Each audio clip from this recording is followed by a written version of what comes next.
de la sección de química nos pide identificar cuántos átomos hay en 2 moles de cobre. Y bueno, esto se pone algo muy interesante porque nos pide hacer una, este, una operación pues de cantidades muy grandes, ¿no? Y como que están locos para que pongan esto en el examen porque realmente necesitas la calculadora porque son multiplicaciones exponenciales, entonces va a estar algo difícil. Bueno, vamos a explicarlo.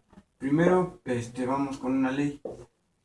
Primero está los moles, por decir ya tenemos un mol, y después siguen los átomos, que es 6.023 por 10 a la 23, y después tenemos las moléculas.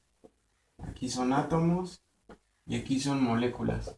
Y bueno, para calcular las moléculas solo se hace una operación estiquiométrica, ya dependiendo de reactivos o productos o lo que quieras obtener. Pero en este caso nos quedamos hasta aquí, hasta átomos. Y bueno, se supone que si esto va a aplicar para todos los elementos y todos los compuestos, todos van a tener un total de por cada mol, claro, 6.023 por 10 a la 23, átomos, ¿no? Y bueno, vamos a aplicar una regla de 3, ¿no? Por así decirlo. Si en un mol tenemos 6.023 por 10 a la 23 átomos claro, de cobre, entonces en 2 moles, ¿cuánto vamos a tener? Y queda la incógnita, ¿no? Y bueno, ahora solo aplicamos la regla de 3, que es por entre Y bueno, es aquí, les decía por eso que pues sí está medio difícil que les pongan esas multiplicaciones muy grandes. Entonces sería 2 por 6.023 exponente por 10 a la 23 y nos da un total de 1.2046 por 10 a la 24 moléculas, perdón, átomos de cobre. Y bueno, esta es la respuesta correcta, me parece que es el inciso C de la guía. Objetivo número 36 nos pide identificar un caso en el cual no se produzca un proceso de oxidación y reducción, redox. Y bueno, vamos a hablar un poco de la oxidación y la reducción. Esto se empieza a poner interesante. Y bueno, les voy a explicar con una recta para que la entiendan fácilmente. Acá está el menos, ¿no? Y acá va a estar el más. Entonces, cuando un elemento pasa de un número de oxidación negativo y va incrementando hacia donde está lo positivo, se va a decir que se oxida. Entonces, va a ser lo contrario de la reducción. Cuando se reduce un elemento, quiere decir que va a pasar de más a menos, de acuerdo a los números de oxidación. Reduce. Y bueno, vamos a identificar en cuál de estos no ocurre un proceso de ellos. Y bueno, creo que es más evidente en esta, que es la que tiene más coeficientes y todo eso, que es la correcta. Y sí, de hecho sí es la correcta, pero vamos a comprobarlo, ¿no? Es decir, ya una regla básica de oxidorreducción es que cuando está por sí solo un elemento, pues su número de oxidación es cero, ¿no? Y bueno, aquí ya tendríamos de cero y en el zinc más cero del azufre. Y bueno, en este caso el azufre, no sé, vamos a poner 2 y aquí 2, menos 2 y 2, por así decirlo. Y bueno, ya vimos que bueno, hacemos un pequeño diagrama de óxido de reducción, aunque no lo recomiendo que lo hagan porque se van a tardar mucho. Y bueno, ubicamos al zinc que estaba por acá, estaba aquí, ¿no? En cero.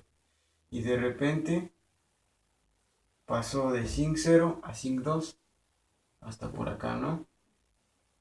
Es decir, que se oxidó, ¿no? Porque ganó electrones. Y bueno, lo mismo va a pasar. El azufre se va a reducir. Y bueno, otra regla importante es que cada reactivo que se oxida va a tener uno que lo reduce y así recíprocamente. Y bueno, ya lo comprobamos. Y en esta sí se produce un proceso de óxido de reducción, la descartamos. Otra del hierro cero y el oxígeno cero y pasan a ser el óxido ferroso, ¿no? Y bueno, aquí menos 2 y 2.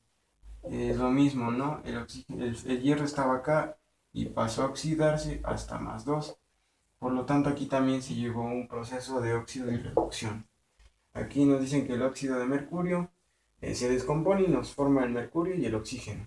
Y bueno, aquí teníamos que estaba como más 2, por aquí estaba el mercurio, ¿no?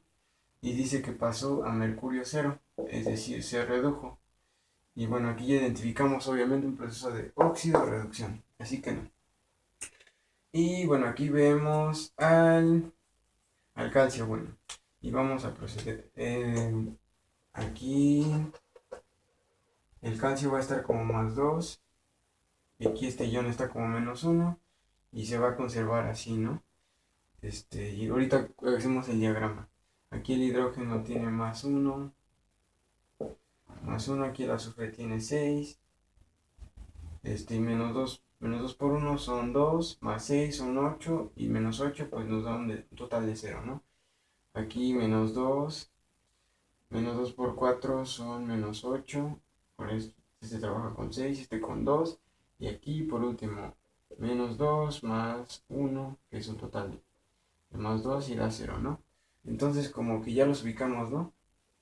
Y si no es necesario tanto realizar el diagrama de óxido de reducción, porque ya vimos que pues no pasó ningún proceso. Es decir, el calcio siguió con su carga de 2, el azufre con su carga de 6, el oxígeno con su carga de -8, y el hidrógeno pues igual con su carga de 2 con su coeficiente estequiométrico, ¿no?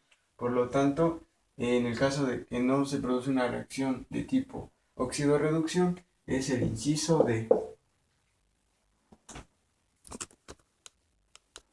Reactivo número 37. Nos pide identificar el volumen en mililitros de hidróxido de sodio punto normal para neutralizar 50 mililitros de ácido sulfúrico.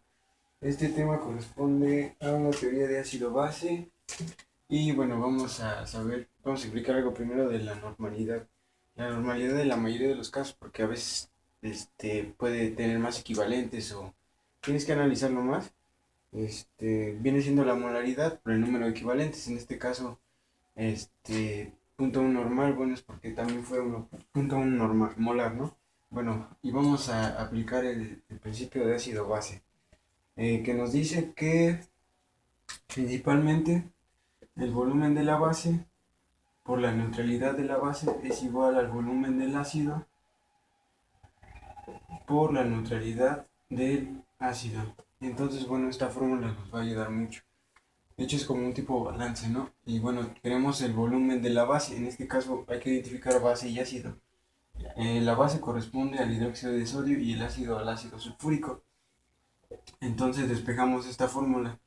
Queremos saber el volumen de la base es igual al volumen del ácido por la normalidad del ácido entre la normalidad de la base. Entonces ya solo falta sustituir y todo eso. Entonces el volumen de la base va a ser igual al volumen del ácido, que son 50 mililitros. La mayoría de veces se ponen en litros, pero como aquí no nos piden mililitros, no va a ser necesario transformar unidades. Y por la neutralidad del ácido, que es 0.2 normal, entre la normalidad de la base. La normalidad de la base nos la dan que es de 0.1 normal. Entonces eliminamos unidades, se elimina normalidad con normalidad y quedan mililitros. Ahora solo realizamos 50 por 0.2 por 0.1, nos da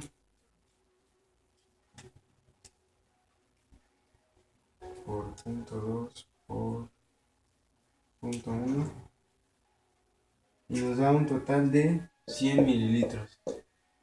Entonces la respuesta a esa pregunta es el inciso C. Espero que este video tutorial te haya servido. Dudas y o comentarios en la caja de abajo. No olvides dar like y suscríbete.